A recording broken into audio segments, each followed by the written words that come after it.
Quiero hablaros sobre la que creo que es la mayor oportunidad de la historia y de una idea que puede cambiar el mundo como ninguna otra lo ha hecho antes. Y para empezar, quiero pediros algo. Quiero pediros que cerréis los ojos e intentéis imaginar el mundo en 2060.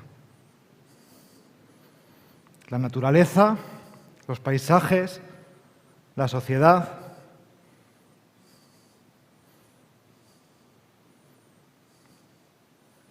¿Ya? Que levante la mano, por favor, quien haya imaginado un mundo más verde, más sostenible y con mayor prosperidad. Pocas manos veo.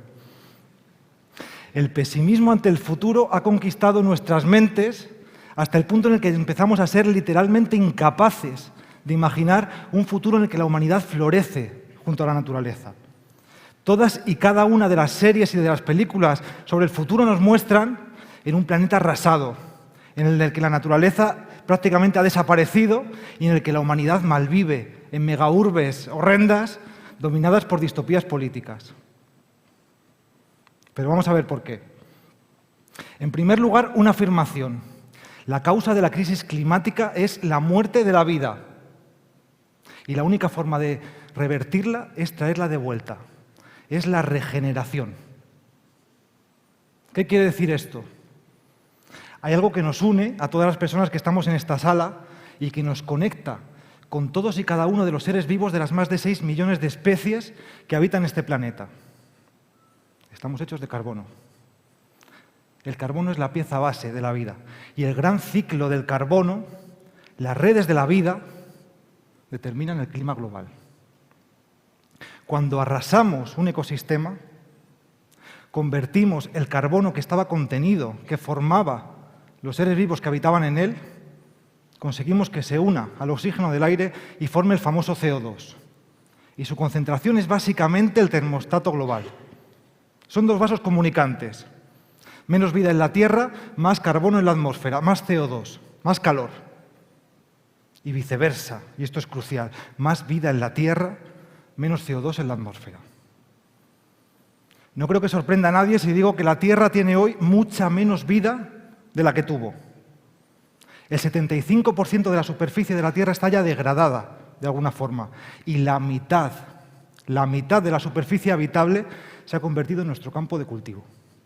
Donde había ecosistemas funcionales, repletos de interrelaciones complejísimas y maravillosas, hoy hay monocultivos intensivos con una sola especie, atiborrados de químicos tóxicos, suelos degradados y pastos sobreexplotados.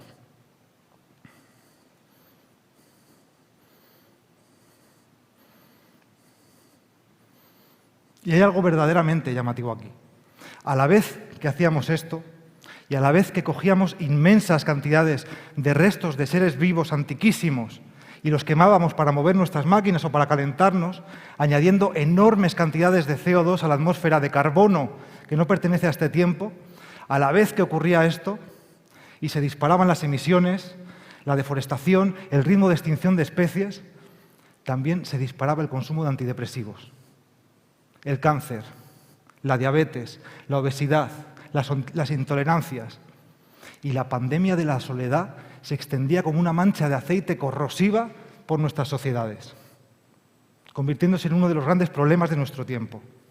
Y es que algo muy parecido a lo que hacíamos con la naturaleza, fragmentar, aislar, romper enlaces, nos lo hacíamos a la vez a nosotros mismos, a nuestras sociedades, a nuestras comunidades humanas.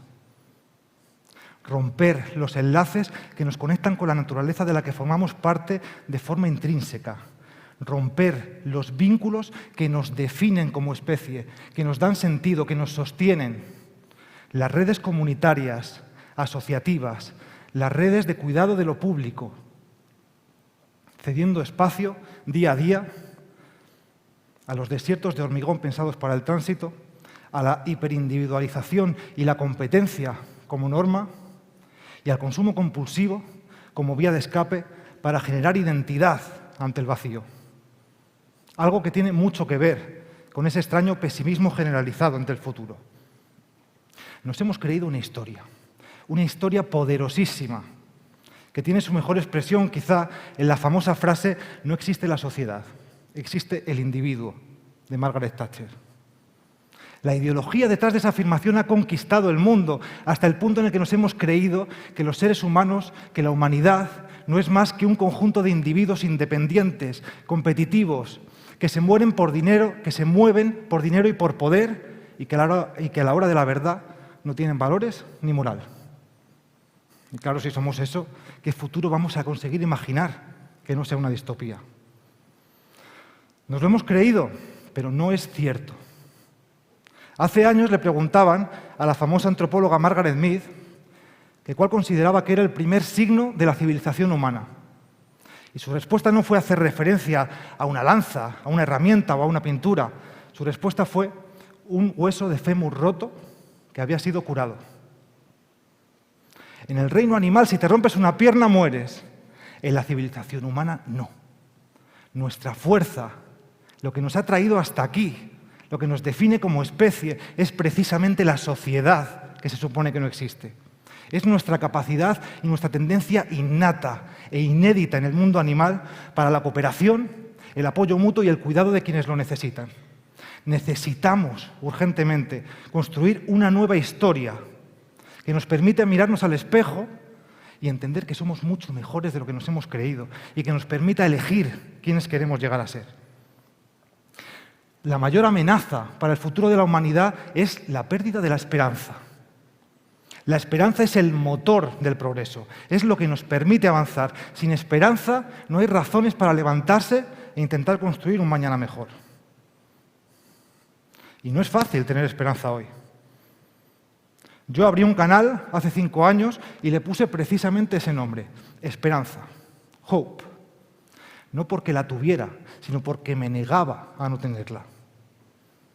Acababa de nacer mi hijo y leer las páginas del informe del IPCC, la máxima autoridad científica global en materia de cambio climático, formada por los cuerpos científicos de todos los países del mundo, estableciendo de forma demoledora que la ventana de oportunidad para evitar una catástrofe climática devastadora se estaba cerrando y que de lo que hiciéramos en esta década clave podía depender el futuro de los próximos milenios.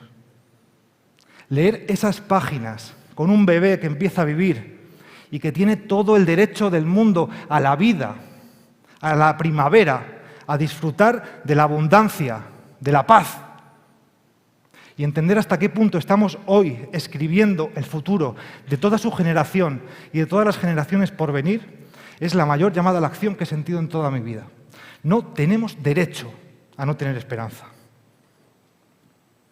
Y en ese ir y venir, de la esperanza al miedo, me encontré con un proyecto que marcaría un antes y un después en mi vida. Drawdown. Un grupo de científicos de todo el mundo se habían unido para realizar un inventario exhaustivo y encontrar las 100 soluciones más poderosas con el objetivo de revertir la crisis climática. Y lo habían conseguido. Un modelo científicamente sólido como una roca en el que exploraban escenarios de implementación daba como resultado superar este reto.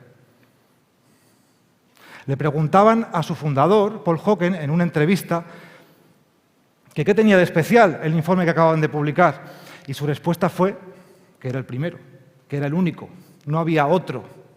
Recordad de lo que hablábamos antes de nuestra incapacidad para imaginar un futuro mejor. A nadie se le había ocurrido hacer el puzzle completo de la solución a la mayor emergencia a la que se haya enfrentado nunca la humanidad. Y fue al leer las páginas de ese libro con las 100 soluciones la primera vez que entendí que, además de ante una grave crisis, estábamos ante una gigantesca oportunidad, la mayor oportunidad de la historia. Y esa visión me inspiró tanto que me lancé a desarrollar una serie documental internacional para ver y para mostrarle a otras personas ese horizonte posible, ese mundo que están haciendo, que está creciendo y que podemos elegir como futuro. La serie salió adelante gracias al apoyo de miles de personas que también se negaban a renunciar a la esperanza, y todo el proceso de viajes, de documentación y de entrevistas no puede estar siendo más inspirador ni más emocionante. La crisis climática no es una maldición ni un monstruo invencible. La crisis climática no es más que el subproducto de una forma primitiva, miope y cortoplacista de satisfacer nuestras necesidades. Es el producto de una economía degenerativa, tan primitiva y tan poco avanzada que necesita destruir los cimientos que sostienen nuestro mundo para producir bienes y servicios, produciendo desigualdad, contaminación y pobreza en el camino. La crisis climática nos asusta, nos abruma, pero por lo general no actuamos, porque es inmensa, porque es abrumadora, porque no sabemos qué hacer y porque tenemos a toda una maquinaria enfrente sembrando la duda, el escepticismo y boicoteando las soluciones. Nos ocupamos de nuestros problemas más inmediatos, que es en lo que somos mejores. Pero ¿y si en la vía para resolver la crisis climática estuviese además la vía para resolver nuestros grandes problemas como humanidad? El 90% del problema se puede explicar con los dedos de una mano, del problema y del reto. 25% de las emisiones, generación de electricidad. Tenemos las renovables, la energía del sol, el viento y el agua, que no solo son más baratas y permiten producir energía de forma descentralizada por todo el mundo, eliminando enormes problemas de concentración y de guerras, sino que además permite que surjan maravillas como las cooperativas energéticas vecinales, que van mucho más allá de adueñarnos de nuestra energía. A la vez reconstruyen la comunidad. 2. 24% de las emisiones. Alimentación y uso de la tierra. Traer la vida de vuelta, regenerar la naturaleza, frenar la deforestación y reemplazar un sistema agroalimentario basado en la destrucción de la biodiversidad para producir alimentos que nos enferman, que tira el 40% de la comida que produce y que maltrata a los productores. Reemplazarlo por un modelo regenerativo, más avanzado, capaz de producir alimentos trabajando con la vida, con la naturaleza, no en contra, para producir alimentos que nos nutran, que tiene ventajas enormes para los productores, que se desligan de las agroquímicas y que, sumado a la adopción de una dieta más rica en plantas, puede marcar un antes y un después en la salud de la humanidad. 3. 17% de las emisiones. Industria. Pasar de una industria extractiva que come y come y come, dejando a su paso residuos, contaminación y desigualdad, a una industria más avanzada que aprenda de la naturaleza a crear ciclos en los que los residuos se convierten en materias primas. Una industria relocalizada en nuestros países que cree millones de empleos a la vez que deja atrás la lacra del usar y tirar, de los envases desechables y de la obsolescencia programada, que convierta en norma los productos duraderos, reparables, reutilizables y, en último caso, reciclables. Una industria, un salto técnico y cultural que nos permita enriquecernos y progresar en lugar de degradarnos y cerrar los cimientos que sostienen nuestro mundo. 4. 14% de las emisiones, el transporte. Multiplicar el transporte público de alta capacidad y de alta velocidad para que no tengamos que pasarnos la vida en el coche, para que necesitemos tener menos coches y que los vehículos que existan no envenenen el aire que respiramos. Reverdecer nuestras ciudades, multiplicar las redes ciclistas, crear nuevos espacios públicos en la calle para encontrarnos, para disfrutar de la vida. Y 5.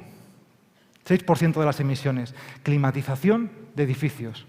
Tenemos las bombas de calor eléctricas que consumen 4 veces menos energía y tenemos el aislamiento térmico de edificios que nos permite utilizar hasta un 85% menos de energía, que acaba con la pobreza energética, que crea millones de empleos a la vez que nos acerca a la soberanía energética. Reemplazar una economía degenerativa que nos empobrece y que destruye la naturaleza por una regenerativa que crea más vida, a la vez que satisface las necesidades humanas. Y esto no es fácil, es dificilísimo, pero es posible. Y es la mayor oportunidad de la historia de la humanidad. Si seguimos sin actuar, esta es la progresión que podemos esperar. Ya lo estamos viendo. La degeneración, la escasez, la desertificación. Pero en este caso es al revés. Esta es una foto de hace 25 años. La foto actual es esta. Es la meseta del Loess, la que fuese la cuna de la agricultura china, famosa por su fertilidad, a la que, sin embargo, años de sobreexplotación agraria, de agricultura intensiva y de deforestación habían convertido en un erial, marcado por la pobreza, la sequía y la despoblación. El plan imposible de unos científicos consiguió unir a millones de personas en la tarea más hermosa que se puede perseguir, regenerar su tierra. Plantaron millones de árboles, de arbustos, regeneraron la naturaleza, transformaron las prácticas agrarias para dejar de sobreexplotar los suelos. Y con el paso de los años, la vida, el agua y la prosperidad volvieron. Según el Banco Mundial, 2,5 millones de personas salieron de la pobreza con este proyecto y los ingresos de los agricultores se duplicaron, regenerando la naturaleza, capturando gigantescas cantidades de CO2 y restableciendo el equilibrio natural. Nuestro planeta es hoy, simbólicamente, la meseta del Loess hace 25 años. Y tenemos la irrepetible, la literalmente irrepetible oportunidad de protagonizar la mayor evolución social de la historia de la humanidad a la vez que regeneramos la Tierra y reconstruimos las comunidades humanas. Y conseguir que esta sea la progresión esperable en nuestros paisajes. Dice Rob Hawkins, que ha fundado un movimiento global de ciudades en transición, liderado por comunidades vecinales, que las dos palabras más poderosas, las que han permitido avanzar a la humanidad, son estas dos. What if? ¿Y si? ¿Y si la humanidad no fuese ese conjunto de individuos independientes y egoístas? ¿Y si fuésemos mejor que eso? ¿Y si no ha llegado el momento de renunciar a la esperanza ni a la utopía? ¿Y si podemos coger el timón y construir economías que no busquen el crecimiento infinito o suicida, sino que satisfagan las necesidades humanas a la vez que regeneran la naturaleza? ¿Y si mi hijo y mi hija y nuestros hijos y nuestras hijas pudiesen heredar de nosotros un planeta infinitamente mejor que el que nosotros recibimos de nuestros padres? ¿Y si nuestra generación no va a ser la generación que se resignó a ver arder el planeta, sino la que lo transformó para siempre, la generación de la regeneración? Esa pregunta la estamos respondiendo ahora mismo. Tenemos mucho más poder del que pensamos. Muchas gracias.